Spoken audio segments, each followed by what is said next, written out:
शुरू कर दे। देखिए illustration 11, a company had current assets ₹3 lakh and current liabilities ₹1,40,000। अपने पास करंट एसेट्स भी दी हुई है, अपने पास करंट लायबिलिटी भी दी हुई है, दोनों चीजें क्वेश्चन में गिवन है। Later it purchased goods of ₹20,000 on credit, मतलब बाद में क्या हुआ, कंपनी ने उधार गुड्स खरीद लिए 20,000 रुपए के। शुरू में अपने पास करंट एसेट्स कितने की दी हुई है बच्चों? 3 लाख की। करंट लायबिलिटी कितने की दी हुई है? 1,40,000 की। बाद में कंपनी ने गुड्स परचेज किए उधार 20,000 रुपए के। अब आपको रेशियो निकालना है। तो बच्चों देखो, आप खुद से भी लॉजिक लगा सकते हो, जब आप गुड्स को उधार में परचेज करोगे तो दो चीजों पर फर्क पड़ेगा। बस आपको ये देखना है कि उस एक्टिविटी का फर्क करंट एसेट्स और करंट लायबिलिटी में पड़ रहा है नहीं पड़ रहा। जब आप गुड्स उधार परचेज करते हैं तो आप एंट्री क्या कर रहे होते हैं? Purchase account debit to creditor, यानी यहाँ पर दो चीजें कनेक्ट होती है। परचेज जो आपने किया है वो लास्ट में जाकर के आपका स्टॉक बन जाएगा, और स्टॉक या इन्वेंट्री जो होती है वो आपका करंट एसेट्स का पार्ट होती है। यानी कि गुड्स उधार में परचेज करने से आपकी करंट एसेट्स इंक्रीज हो जाएगी कितने रुपए की? 20,000 रुपए की। ठीक है। और दूसरी तरफ आपका एक और अकाउंट कनेक्ट हो रहा है इसके अंदर, क्रेडिटर का। क्रेडिटर जो है वो करंट लायबिलिटी का पार्ट है। तो जब आप गुड्स उधार खरीदोगे तो आपकी करंट लायबिलिटीज भी इंक्रीज हो जाएंगी 20,000 रुपए। ठीक है। तो आपके पास नई वाली करंट एसेट्स आ गई और नई वाली करंट लायबिलिटीज आ गई, आपस में डिवाइड लगा के रेशियो निकाल देंगे। Current assets upon current liability का फॉर्मूला लगा के आंसर निकाल देंगे, और आंसर ठीक भी है। समझ में आ गया? अगला देखो, नेक्स्ट कह रहा है एग्जांपल 12। इसमें क्या बोला है? Current liability of a company were ₹1 lakh. आपके पास करंट लायबिलिटी दी हुई है 1 लाख की। ठीक है। फिर कह रहा है करंट रेशियो दे रखा है आपको 2.5:1। ठीक है। अब आपको बोल रहा है बेटा इट पेड 25,000 टू क्रेडिटर, इन्होंने 25,000 रुपए के क्रेडिटर का भुगतान कर दिया। ठीक। अब आपसे करंट रेशियो पूछा जा रहा है। पहले बच्चों देखो सुनो, सबसे पहले आप क्या करो, करंट लायबिलिटी आपको दी हुई है, करंट रेशियो आपको दिया हुआ है, इनकी मदद से बुक्स बंद कर दो जरा 5 मिनट, सब लोग सब बंद कर दो, पूरे बैच में कोई नहीं बोलेगा, क्योंकि जब तक आपके दिमाग में लगेंगे, एक दो बच्चे तो सुन रहे हैं, बाकी लोग आंसर में दिमाग चला रहे हैं।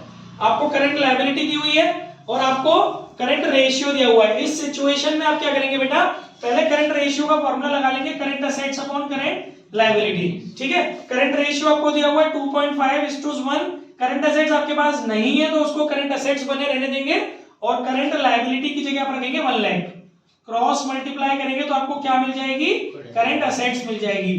तो ये आपका आ गया 2.5 लाख, ये आपकी करंट एसेट्स आ गई गाइस। अब आपके पास करंट एसेट्स है, आपके पास करंट लायबिलिटी है। अब उसने क्वेश्चन में आगे बोला है कि आपने 25,000 रुपए का पेमेंट किया है क्रेडिटर को। जब आप क्रेडिटर को पेमेंट करोगे तो डेफिनेटली आपके क्रेडिटर भी डिक्रीज हो जाएंगे, क्योंकि आपने पैसे दे दिए उनको, और आपकी कैश भी डिक्रीज हो जाएगी। ठीक है। तो कैश डिक्रीज होगी, यानी cash is a part of current assets. तो अब कैश डिक्रीज होने का मतलब है कि करंट एसेट्स आपकी डिक्रीज होगी। नई वाली करंट एसेट्स आपकी 25,000 है, नई वाली करंट एसेट्स आपकी 25,000 माइनस करके आएगी 2,25,000। अब ठीक है। और नई वाली करंट लायबिलिटी कितनी हो जाएगी? 25,000 रुपए माइनस करने के बाद 75,000। अब आपके पास करंट एसेट से करंट लायबिलिटी डिवाइड लगा के 3 आंसर आ जाएगा इसका। सही है। बोलो क्या दिक्कत है? कोई दिक्कत आ रही है? बुक नहीं खोलना किसी को भी? अब बुक खोलनी नहीं है, कम से कम इस आज के लेक्चर में बुक नहीं खोलनी है। सारी चीजें वैसे भी समझने वाली है, आज मैं जो समझाने वाला हूँ बहुत अच्छा टॉपिक है। क्या दिक्कत है? मुझसे पूछ बेटा, उससे क्यों पूछ रहा है? वो भी पहली बार कर रहा है। कोई और दिक्कत यहाँ तक किसी को? हाँ रेंज बोलो बेटा। परचेज ऑफ गुड्स था, उसकी जगह परचेज ऑफ मशीनरी होता तो केवल एसेट्स में बेटा परचेज ऑफ मशीनरी होता, देखो हमें केवल ये देखना है, जो भी होता कुछ भी होता, अगर वो करंट एसेट्स को कनेक्ट कर रहा है तो उसका प्लस या माइनस, डिक्रीज या इंक्रीज करंट एसेट्स में करेंगे, अदरवाइज नहीं करेंगे। अगर वो परचेज ऑफ मशीनरी होता तो कैश तो आपका डिक्रीज होता, बट केवल करंट एसेट से डिक्रीज होता, करंट लायबिलिटी पर उसका कोई इंपैक्ट नहीं आता, क्योंकि मशीनरी टेंजेबल फिक्स्ड एसेट्स है, ना कि करंट एसेट्स। ठीक है।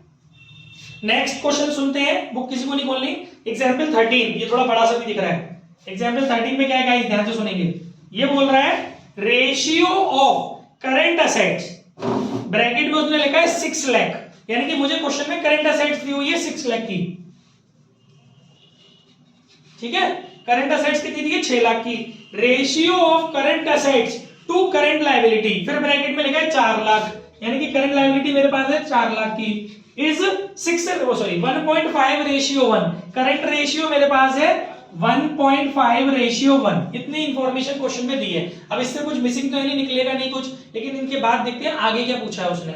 आगे बोल रहा है वो, the firm is interested in maintaining, Isha सुन रही हो ना, the firm is interested in maintaining the current ratio 2:1। ओ अब आपको नया करंट रेशियो मेंटेन करना है। आपको बोल दिया गया है कि अब जो नया करंट रेशियो होना चाहिए वो 2:1 होना चाहिए। तो ये कैसे होगा, शायद ये वो पूछ रहा होगा हमसे।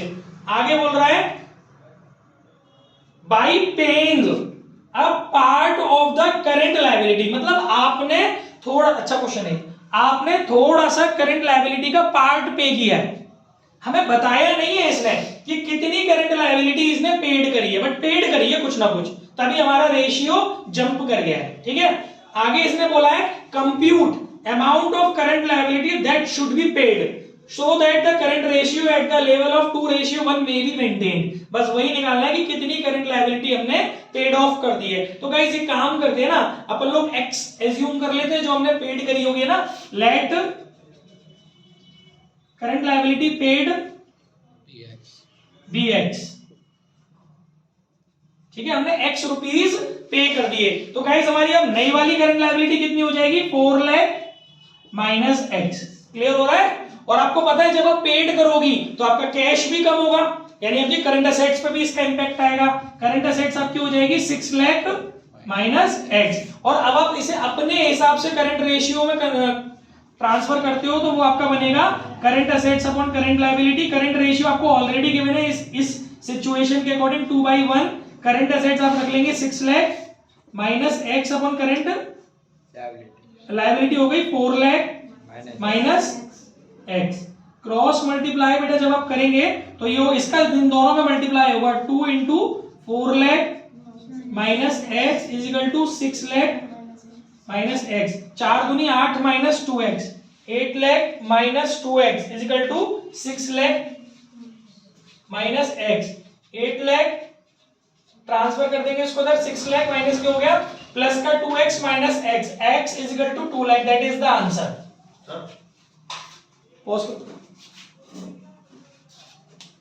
प्रैक्टिक ये घर जाके आपको सारे क्वेश्चंस करने हैं और इसके प्रैक्टिकल्स भी फिनिश करने हैं। ठीक है, साथ के साथ करना, नहीं इकट्ठे हो जाएंगे, बहुत क्वेश्चंस है इसमें करने समय।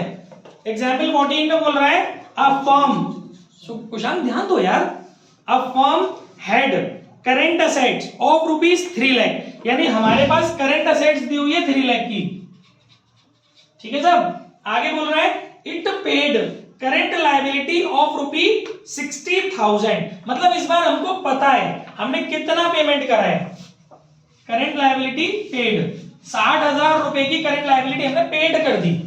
ठीक, फिर कह रहा बेटा after the payment current ratio was, मतलब नया वाला करंट रेशियो पेमेंट करने के बाद current ratio, new current ratio कितना दे रखा है, 2:1।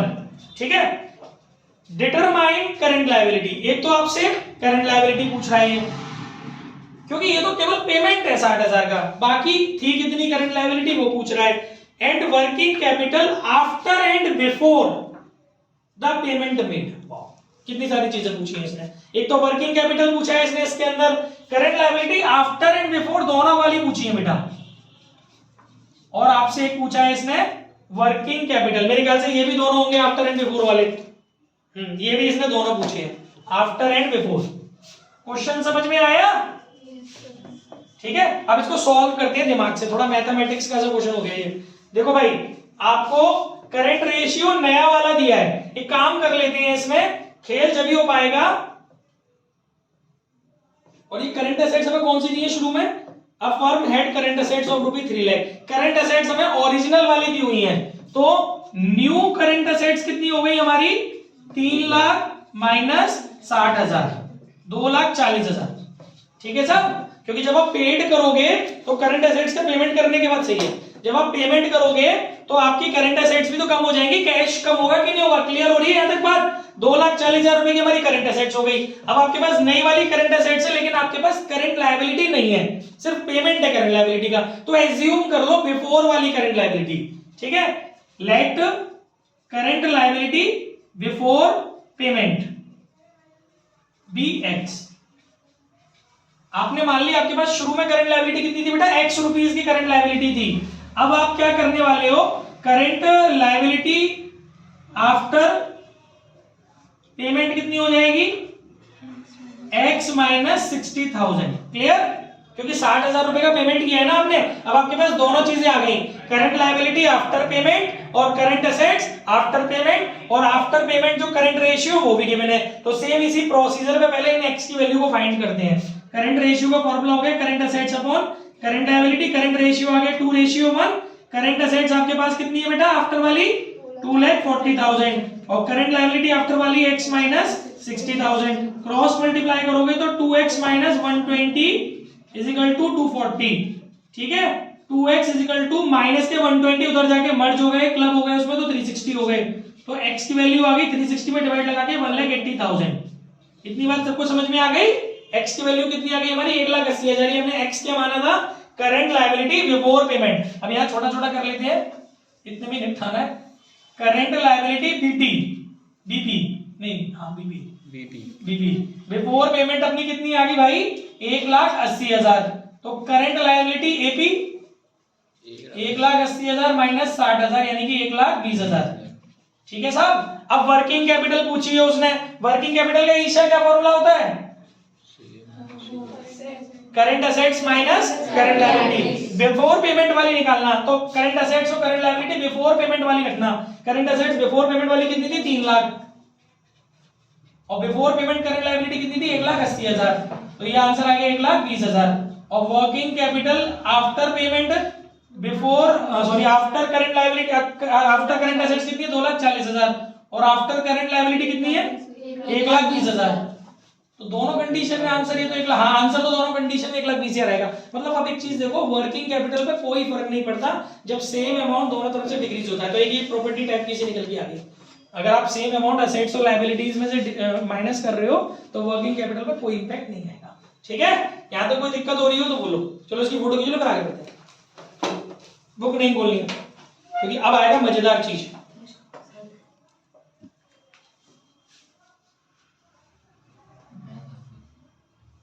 अब थोड़ा सा माइंड एक्टिवेट करना है आपको, जो मैं सिखाऊंगा उसके लिए दिमाग की जरूरत है। सोना नहीं है, सुप्त आत्मा नहीं बनना चाहिए।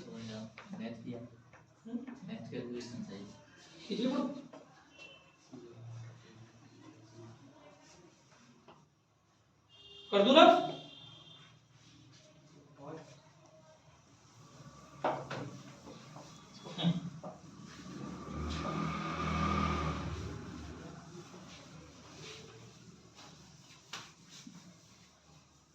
क्वेश्चन ध्यान से सुनना। अब कैलकुलेशन नहीं करनी है, मतलब अब चीजें कैलकुलेट नहीं करनी है, अब आइडेंटिफाई करना है, आंसर देना है।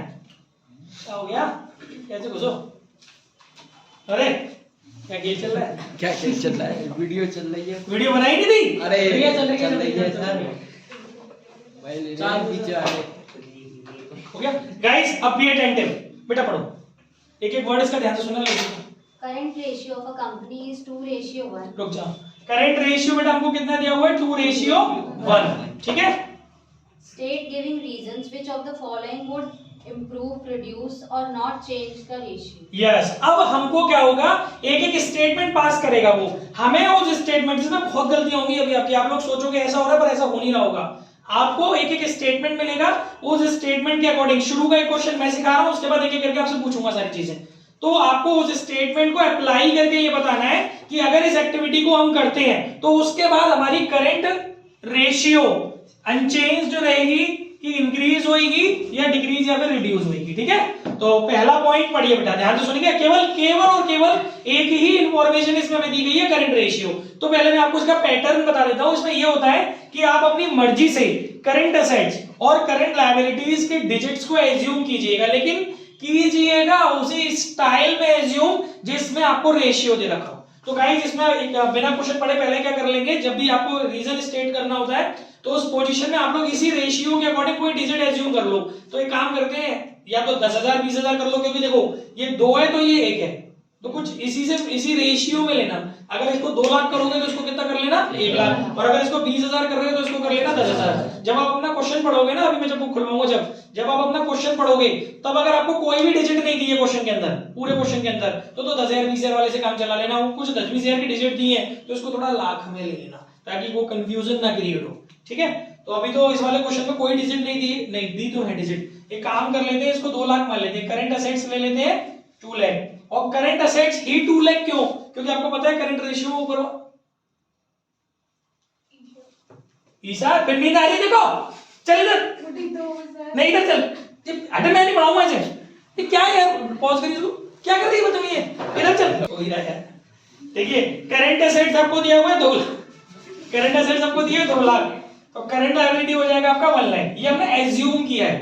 ठीक है, चलिए शुरू करें भाई। पढ़ो पहला पॉइंट बेटा, सब लोग ध्यान से सुनना, दीदी पढ़ते थे भाई। Repayment of a current liability, कोई अमाउंट नहीं दिया, repayment of current liability. Guys इसमें ये भी चीज आपको अपनी मर्जी से एज्यूम करनी है। आपने एक करंट लायबिलिटी है, कोई भी हो करंट लायबिलिटी, आपने उसका रीपेमेंट किया है, तो देखो क्या इंपैक्ट जाएगा। जब आप करंट लायबिलिटी पहले से स्टेटमेंट पास मत कर, ऐसे जो तू सोच रहा है वो जरूरी नहीं सही हो, मालूम है। सुन पहले मेरी बात, वो इसीलिए क्योंकि ये जो जिस स्टाइल में लिखे ना उससे फर्क पड़ता है। कई बार ये इक्वल लिखे होंगे तो ये स्टेटमेंट चेंज हो जाएंगे, कई बार न्यूमरेटर बड़ा है डिनोमिनेटर छोटा है उससे भी फर्क पड़ेगा, कई बार डिनोमिनेटर बड़ा है न्यूमरेटर छोटा है उसका भी फर्क पड़ेगा। तो आप ऐसे कोई भी रूल फिक्स मत कर लेना अपने दिमाग में, क्योंकि ये जो रेशियो के स्टाइल है ना उसकी वजह से कैलकुलेशंस चेंज होंगी। तो सबसे पहले आपको उसने बोला है कि आपने अपनी करंट लायबिलिटी का रीपेमेंट किया है। तो सपोज हमने 10,000 रुपए की लायबिलिटी, ये चलो मोटी मोटी फिगर बात कर लेते हैं, 50,000 रुपए, ताकि कट पिटने में दिक्कत नहीं आएगी। 50,000 रुपीज की कोई करंट लायबिलिटी है, वो हमने पे कर दी, फर्स्ट कंडीशन। तो करंट असेट्स हमारी कितनी, लेट लिख देता हूं यहां पर थोड़ा सा, let current liability paid 50,000 rupees. ठीक है, 50,000 रुपए की करंट लायबिलिटी का बेटा आपने पेमेंट कर दिया। तो अब करंट असेट्स कितनी हो जाएगी आपकी, 1.5 लाख हो जाएगी कि नहीं हो जाएगी। डायरेक्ट लिख दिया मैंने, 2 लाख रुपए में से 50,000 रुपए की कैश आपकी डिक्रीज हो गई, यानी करंट असेट्स डिक्रीज हो गई। करंट लायबिलिटी भी आपकी कितनी रह गई अब 50,000, क्योंकि पहले 1 लाख थी, 50,000 का आपने पेमेंट कर दिया। अब आप अपना रेशियो निकालो, current assets upon current liability. तो रेशियो कितना हो गया, 3:1। तुम कुछ बोल रहे थे, कुछ तुमने भी स्टेटमेंट पास करा था थोड़ी देर पहले, बिना सॉल्व करे अपनी बुद्धि मत लगाना इसमें। इक्वल 3:, बस यही तो लिंक करना है ना, क्योंकि उससे है सारा खेल। 3:1। तो आंसर क्या होगा इसका कि current ratio will be increase by 3:1। ठीक है, current ratio will improve. Okay, second point बेटा, purchase of goods for cash. भाई बहुत अच्छे पॉइंट आएंगे इसमें, purchase of goods for cash. अब फिर से मतलब आपने गुड्स खरीदे कैश में, तो लेट गुड्स परचेज्ड,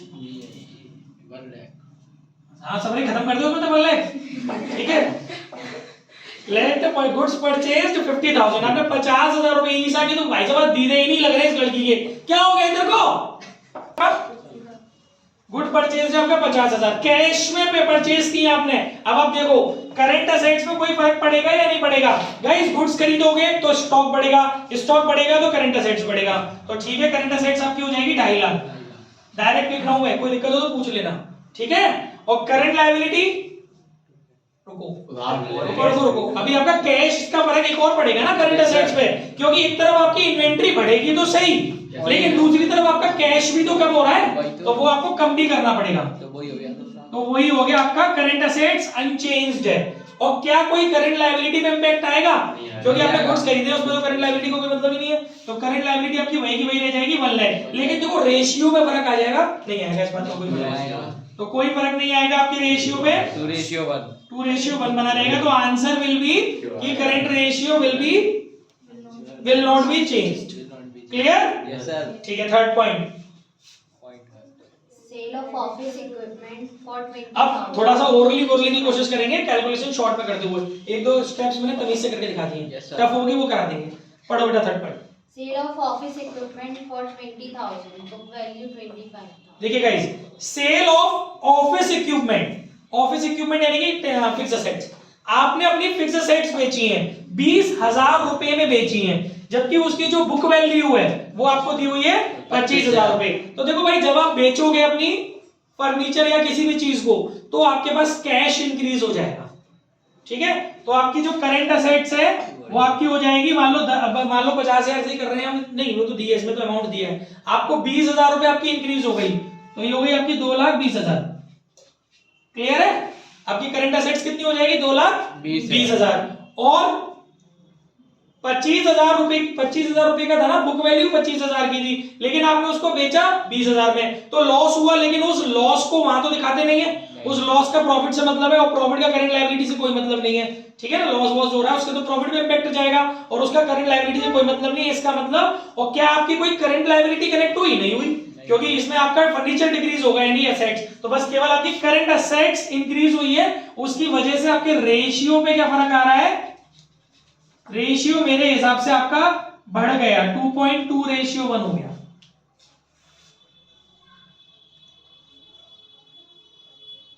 हाँ, विल इंप्रूव, ठीक है। चेक करते चलना बेटा, शायद साथ आंसर। चलो 4th पॉइंट पढ़ो। कोई दिक्कत है किसी को मन में? कोई डाउट पूछ लेना दिव्या, कुछ नहीं आ रहा हो तो। 4th पॉइंट पढ़ो बेटा जल्दी जल्दी। Purchase of goods on credit. उधार में गुड्स खरीदे। गाइस गुड्स खरीदोगे उधार में तो क्या होएगा?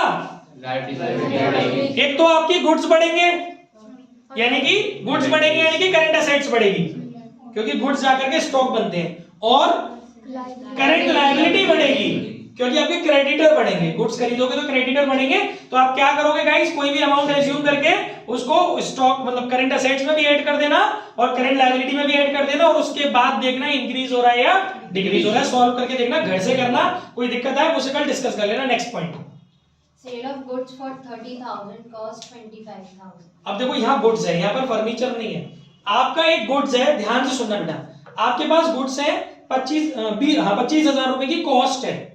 उस गुड्स की कॉस्ट आपको कितनी पड़ी हुई है? 25,000। आप उसको 30,000 रुपए में बेच रहे हो, तो जब आप उसको 30,000 रुपए में बेचोगे, तो एक तो आपके पास कैश आएगा 30,000 रुपए, यानी अभी करंट असेट्स आपकी इंक्रीज होगी 30,000 से, ठीक है। और आपका जो गुड्स है वो भी तो कम हो गया, और गुड्स का मतलब होता है स्टॉक, लेकिन स्टॉक आप हमेशा कॉस्ट और उसमें जो कम होता है उस पर रखते हो, ओरिजिनल रेट भी तो रखते होते हो, यानी आपकी करंट असेट्स बढ़ेगी भी और करंट असेट्स गिरेगी भी। बढ़ेगी 30,000 से, गिरेगी 25,000, मतलब माइनस होगी 25,000 से, क्योंकि आपकी स्टॉक कम हो गई ना बेचने से। जब आप अपने गुड्स को बेचोगे तो आपकी स्टॉक लिस्ट कम हो जाएगी ना, लेकिन स्टॉक लिस्ट कम होगी 25,000 से, और आपकी कैश लिस्ट बढ़ेगी 30,000 से। In other words conclusion is that कि आपकी करंट असेट्स 5,000 से बढ़ गई, ठीक है ना। तो जो आपका 2 लाख रुपए का करंट असेट्स था वो 2,05,000 हो गया, और लायबिलिटी पे इसका कोई फर्क नहीं आया, ठीक है। बाकी फिर आप देखना इंक्रीज होगा कि डिक्रीज होगा, घर पे जाके सॉल्व करना, ओरली मत करना इनको, ऐसे सॉल्व कर करके देखना, तब स्टेटमेंट करेक्ट होंगे, ठीक है। Next, payment of declared dividend. Payment of declared dividend. हाँ जी, आपने डिविडेंड का पेमेंट करा, तो विनय बेटा डिविडेंड डिक्लेयर्ड, जो डिक्लेयर्ड डिविडेंड उसका पेमेंट करा, क्या क्या थोड़ा सा समझाओ इसको कैसे क्या है। पेमेंट डिक्लेयर्ड डिविडेंड का पेमेंट क्या है, वो जो होती है हमारे शेयर कैपिटल का पार्ट होता है, तो करंट लायबिलिटी में कोई फर्क नहीं पड़ेगा, लेकिन जो एनीबॉडी? परी, मैंने फोकस नहीं करते बेटा इसी बात को, शादी में वो परी लायबिलिटी डिक्रीज हो जाएगी और एसेट्स भी डिक्रीज हो जाएगी। करंट लायबिलिटी डिक्रीज हो जाएगी। परी समझाओ कैसे डिक्रीज होगी। सर डिक्लेयर्ड डिविडेंड है तो इसलिए वो करंट लायबिलिटी मानी जाती है। यस, क्योंकि आपको पता है डिक्लेयर्ड हो जाता है डिविडेंड विद इन 30 डेज देना होता है, पढ़ाई नहीं पढ़ाई वाला, तो वो करंट लायबिलिटी नहीं हो गया आपका। प्रपोज डिविडेंड, जब वो तो प्रपोज था, वो तो खैर कंटिंजेंट था, अब वो डिक्लेयर्ड, उसने वर्ड यूज किया है। खतरनाक पॉइंट आएंगे, अभी इतना हलवा नहीं है, इसलिए एक्टिव रहिए, अटेंटिव। मैंने पहला वर्ड बोला था, अटेंटिव रहिए आप। डिक्लेयर्ड डिविडेंड याद करो, डिक्लेयर्ड डिविडेंड है बेटा, तो डिक्लेयर्ड डिविडेंड करंट लायबिलिटी का पार्ट होता है। एक बहुत बढ़िया पॉइंट पूछूंगा आपसे, तो आपकी करंट लायबिलिटी जो डिक्लेयर कर चुके थे, तो आप करंट लायबिलिटी में ले आए होंगे उस चीज को, तो अब वो लिस्ट आपकी कम हो रही है क्योंकि आप पेमेंट कर रहे हो। आपकी करंट लायबिलिटी डिक्रीज होगी और कैश भी आपका डिक्रीज होगा, तो सेम अमाउंट दोनों तरफ से डिक्रीज करेंगे। कोई भी अमाउंट मान लो 50,000, तो 50,000 एसेट्स में से भी डिक्रीज हो गए और 50,000 आपकी लायबिलिटी में से भी डिक्रीज हो गए। उसके बाद रख के देखेंगे, जो आंसर आएगा वो आप सॉल्व कर लेंगे, ठीक है ना। समझ में आ रहा है? इसके स्टेटमेंट पढ़िए बेटा जरा 6th वाला आंसर का। Payment of declared dividend will reduce total current assets and total current liabilities by the same amount. Therefore, the current ratio will improve. Declared dividend is a current liability, it being payable within 30 days of being declared. Clear है सारी बातें? ठीक है, next question पे चलो बेटा। पढ़ते जाओ। Current ratio of a company is 2:1. ठीक है, करंट रेशियो दिया हुआ है हमको 2:1, यानी कि करंट एसेट्स मैंने मान ली 2 लाख और करंट लायबिलिटी मैंने मान ली 1 लाख। चलो आगे बढ़ो। State giving reasons which of the following will improve, reduce or not change the ratio. First point, Redemption of debentures. Saumya solution नहीं देखना बिल्कुल भी, be honest. Saumya, redemption of debenture active रही, किसी से भी पूछ लूंगा। करंट लायबिलिटी क्या बात है, खोलो नहीं इसको, वहां कैसे पहुंच गई है, चैन नहीं पड़ रहा देखो। हाँ Saumya, redemption of debenture. Sir current liability पे वेट, आप क्या नाम है इनका, तरुण। रिडेम्पशन ऑफ डिवेंचर छांटने दो जरा, किसको कितनी पकड़े चैप्टर की। अगर ये वाली बात बता दी ना तो मैं बहुत खुश हो जाऊंगा, हालांकि मैंने शायद बताई नहीं ये वाली बात किसी को, बट अगर किसी ने मुझे ये रिप्लाई कर दिया आज तो मैं समझ जाऊंगा बाकी वो घर पे पढ़ता है या पढ़ती जरूर है। Tarun, redemption of debenture.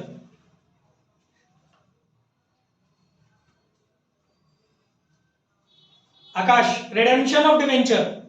Current declare होता है एजीएम जो होती है उसके हिसाब द्वारा, इसलिए करंट लायबिलिटी से redemption of debenture, redemption of debenture का मतलब पता है देखो क्या होता है, वो पैसे पेमेंट करते हैं ना उसका। किसका, डिविडेंड है ये, दो सॉरी डिवेंचर की बात हो रही है, डिवेंचर की डिवेंचर कहां, तो डिवेंचर एजीएम डिक्लेयर अरे करेगी। नहीं, ये मतलब डिवेंचर की payment debenture is a secured loan, AGM कौन होती है डिक्लेयर करने वाली, डिवेंचर। जो भी है वो। हाँ रियांशी, रिडेम्पशन ऑफ डिवेंचर छांटने दो जरा मुझे।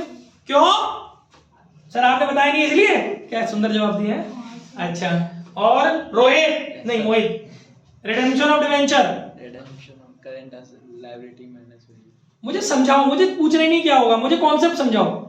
रिडेम्पशन ऑफ डिवेंचर मतलब ये है कि क्या अपने टाइम पे तो बोला नहीं। डिवेंचर इशू करेंगे तो अब वो हम उनको देंगे, वापस देंगे। तुझे करंट लायबिलिटी कैसे होगी भाई, तू पहले मुझे ये बता दे, डिवेंचर करंट लायबिलिटी कब से होने लगी as per your statement. Kushant,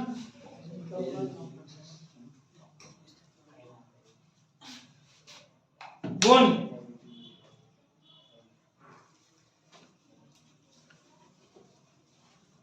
गुण, अच्छा सौम्या।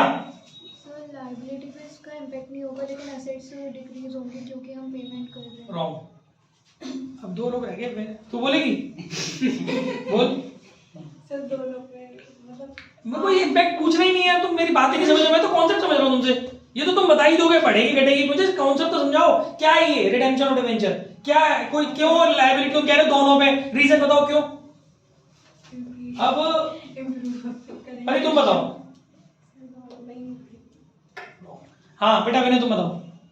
रिडक्शन ऑफ डिवेंचर मतलब उस डिवेंचर होल्डर्स को पैसे वापस कर रहे हैं, इसका मतलब, और जो वो डिवेंचर होते हैं वो हमारे लॉन्ग टर्म बोरोइंग में लॉन्ग टर्म बोरोइंग में आते हैं, तो और इस करंट, तो इसलिए वो करंट लायबिलिटी का पार्ट नहीं होंगे, तो उसमें अगर हम पैसे दे रहे हैं तो लायबिलिटी डिक्रीज नहीं होगी, लेकिन अगर हम पैसे दे रहे हैं लायबिलिटी डिक्रीज नहीं होगी। अच्छा, लेकिन करंट लायबिलिटी मतलब आपका कहने का अकॉर्डिंग करंट लायबिलिटी में इम्पैक्ट नहीं आएगा ना। रॉन्ग बेटा, अब सुनो, गलती किसी की नहीं है, क्योंकि ये चीज आपने भी फाइनेंशियल स्टेटमेंट्स नहीं पढ़े, बट मुझे दुख इस बात का हुआ कि यार क्या कर रहे हो, उसमें लेट जा, आदत तो टंग दी तो भाई एक्टिव रहे, क्यों तू मुझे क्यों सुस्ती दिला रहा है यार, मेरी रेड मत मार, मुझे रात तक पढ़ना होता है। देखो भाई आप बात समझो, एक पॉइंट होता है बेटा, बहुत प्यारा पॉइंट है मेरे फाइनेंशियल स्टेटमेंट्स में समझाया गया है कि देखो नो डाउट जो हमारे डिवेंचर है ना वो हमारी लॉन्ग टर्म बोरोइंग्स हैं, लेकिन ये केवल स्टेटमेंट तब तक ही सच है विनय जब तक आपकी मैच्योरिटी टाइम पीरियड नहीं आ रही डिवेंचर की। जौन सा मैच्योरिटी ईयर होता है ना, जिस ईयर में आपके डिवेंचर मैच्योर होते हैं ना बेटा, उस ईयर में आपको बैलेंस शीट बनाने की स्टार्टिंग से लास्ट बैलेंस शीट जो आपने बनाई है मैच्योरिटी ईयर से, उस डेट से लेकर के जो मैच्योरिटी जब तक हो रही है तब तक आपको उन डिवेंचरों को मालूम कहां रखना होता है अपनी बैलेंस शीट में, तब तक आपको अपने उस डिवेंचरों को आपको करंट लायबिलिटी में रखना होता है। एक कॉलम होता है करंट लायबिलिटी के अंदर जिसमें जिनकी मैच्योरिटी आ रही है इस ईयर में, तो उस ईयर में वो लोग स्विच हो जाते हैं।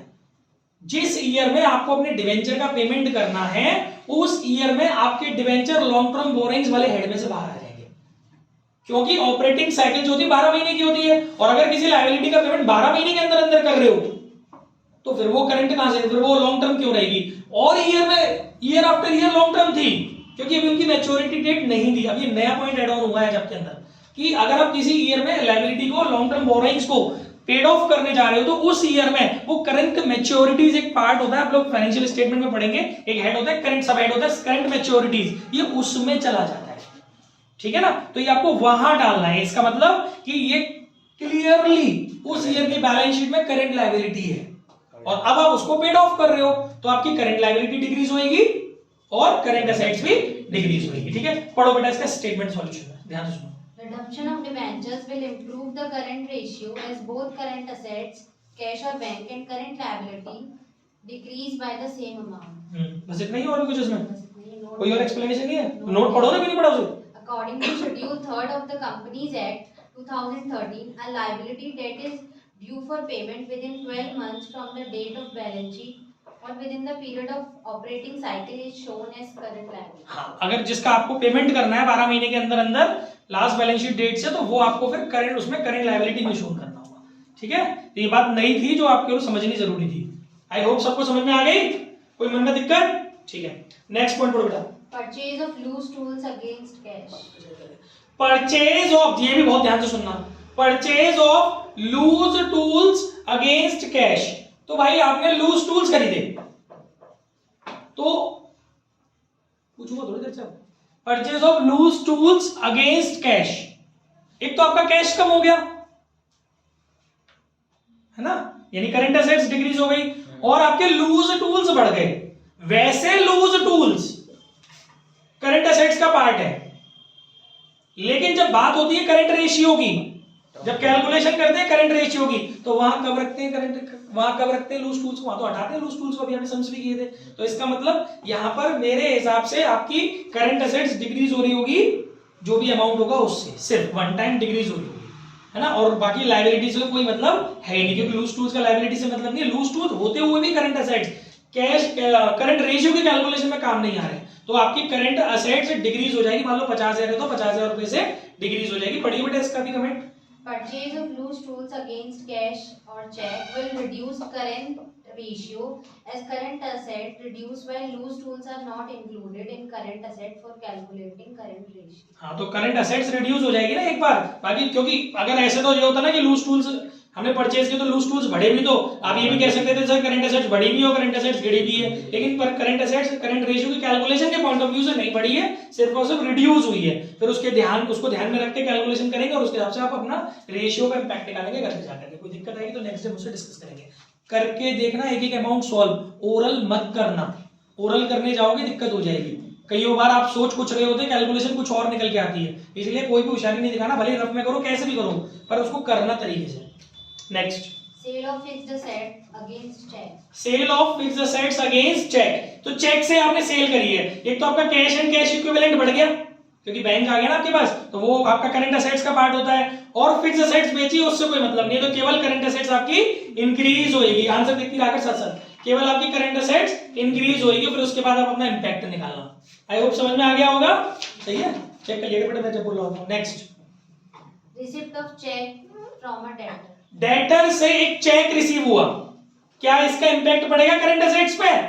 नहीं, क्योंकि डेटर डिक्रीज होंगे और कैश और बैंक जो है वो इंक्रीज होगा, और दोनों की दोनों आपका करंट एसेट्स का पार्ट है, और करंट लायबिलिटी पे तो कोई फर्क ही नहीं पड़ा इसका, तो इसका अनचेंज रहेगा, ना एसेट्स बढ़ी ना लायबिलिटी बढ़ी, तो कोई चेंज नहीं आने वाला। सही answer. Next, Long term loans repayable within 12 months. ये वही वाली बात आ गई। नहीं, रुक जा आंसर मत देखो, अभी वर्ड देखो, long term loans Repayable within repayable, repaid नहीं लिखा है, इस एक केवल एक वर्ड की वजह से पूरा चेंज होगा। ये long term loans repayable with in 12 month, तो मालूम है आप अपना ये वो वाली बात बताना चाह रहा है कि ये वो ईयर है मैच्योरिटी वाला जिसमें आपकी बोरोइंग्स जो है वो आपकी पेमेंट में आ रही है, मतलब पेमेंट करनी है आपको इस बार, तो आप वहां से निकालोगे लॉन्ग टर्म बोरोइंग से, और इसको कौन सी कैटेगरी में डालोगे? करंट लायबिलिटी की। तो आपकी करंट लायबिलिटी बढ़ेगी, लेकिन अभी आपने पेड नहीं की है, पे करोगे तो उसका करंट एसेट्स पे कोई इंपैक्ट नहीं जाएगा, केवल और केवल आपकी करंट लायबिलिटी बढ़ेगी। बेटा पढ़िए उसका statement. long term loans repayable within 12 months will reduce current ratio because it is current liability, and current liability increases, current assets remain unchanged. Clear है? ठीक है, next. Included in the trade payables was a bill payable of 9,000 which was met on maturity. Included in trade payable, trade payable एक category होती है जो current liability के अंदर होती है, उस ट्रेड पेबल के अंदर एक बिल पेबल है 9000 का, जिसको आपने पेड कर दिया मैच्योरिटी में, तो बिल पेबल का पेमेंट करोगे तो आपकी करंट लायबिलिटी डिक्रीज होगी और एक आपका कैश डिक्रीज होगा, तो करंट एसेट्स और करंट लायबिलिटीज दोनों डिक्रीज होंगी। देखिए सही है, करंट एसेट्स और करंट लायबिलिटी दोनों डिक्रीज होंगी। ठीक है, नेक्स्ट पढ़ो। टाइम कितना बच रहा है देखना बेटा जरा, 6 मिनट 60 मिनट। 8 minutes. चलो अगला पढ़ जल्दी से 17। The current ratio. Guys be attentive, देखिए यहाँ भी रेशियो सेम है, चलो पढ़ो। The current ratio of a company is 2:1. State with reasons which of the following transaction will increase, decrease or not change the ratio. ठीक है, first point पढ़ो बेटा। Redeemed 9% debentures of 1 lakh at a premium of 10%. देखो कितना शानदार point आ गया, आपने 9 redeemed मतलब पेमेंट कर दिया, 9% के डिवेंचर्स का पेमेंट करा है, 1 लाख रुपए के डिवेंचर है और प्रीमियम 10%। तो गाइस देखो डिवेंचर और प्रीमियम ये दोनों उस ईयर में कहां शिफ्ट हो जाएंगी, करंट लायबिलिटी में, क्योंकि आप ईयर आफ्टर ईयर जो बैलेंस शीट मेंटेन कर रहे थे ना, वहां प्रीमियम एज अ लायबिलिटी लेके चल रहे होंगे, क्योंकि मैंने आपको पढ़ाया भी है कहीं, premium on redemption of preference share या डिवेंचर को, premium on redemption of debenture ये जो होता है वो आपका लायबिलिटी रहता है। तो अब आप जिस ईयर में पेमेंट कर रहे हो उस ईयर में ये दोनों कौन सी लायबिलिटी में शिफ्ट हो गई, करंट लायबिलिटी में शिफ्ट हो गई। तो इन अदर वर्ड सीधी सीधी बात ये समझो, 1 लाख और उसका जो प्रीमियम है 10% यानी कि 10,000, एक ओ यार ये तो रह गया, 1,10,000 रुपए, 1,10,000 रुपए का आपने पेमेंट करा है, तो करंट लायबिलिटी 1,10,000 रुपए से डिक्रीज होगी और करंट एसेट्स भी 1,10,000 रुपए से डिक्रीज होगी, है ना। पढ़ना क्या है, पढ़ो पढ़ो जो भी लिखा है। If redemption of debentures. हाँ इफेक्ट तो मत पढ़ो, करंट रेशियो को तो कैलकुलेट करना घर पे, वो पढ़ो। अरे आंशी सुनना नहीं है, नहीं अभी नहीं बताओ उसको, वो मेरे से पूछेगी, आपसे क्यों पूछेगी वो। हाँ If redemption of debentures takes place in the current year where outstanding debentures become current liability, in such a case current ratio will increase because both current assets and current liabilities have decreased by the same amount. 1,10,000 he liability में से कटेंगे और 1,10,000 ही assets में से कटेंगे currently. चलो आगे next. Received from debtors. Received from debtor मेरे हिसाब से नो चेंज, क्योंकि डेटर डिक्रीज होंगे और कैश इंक्रीज होएगा और दोनों की दोनों करंट है, इसे तो केवल एक एसेट्स ने दूसरी एसेट्स को वो कर दिया है, रिप्लेस किया है। ठीक है next. Issued 2 lakh equity shares to the vendors of machinery. 2 lakh रुपए के इक्विटी शेयर मशीनरी को खरीदने के लिए बदले में दिए, नो चेंज, क्योंकि इस ट्रांजैक्शन में ना तो हमारी करंट एसेट्स पर इफेक्ट आ रहा है और ना हमारी करंट लायबिलिटी पे, क्योंकि जब हम मशीन खरीदने के बाद वेंडर को शेयर दे रहे होते हैं तो आपकी इक्विटी शेयर कैपिटल इंक्रीज होती है जो कि करंट लायबिलिटी का पार्ट नहीं है, और आपकी मशीनरी इंक्रीज होती है वो भी करंट एसेट्स का पार्ट नहीं है, तो इसका कोई भी फर्क नहीं पड़ेगा, तो आपका नो चेंज रहेगा रेशियो पर। ठीक है आगे। Accepted bills of exchange drawn by the creditors ₹7,000.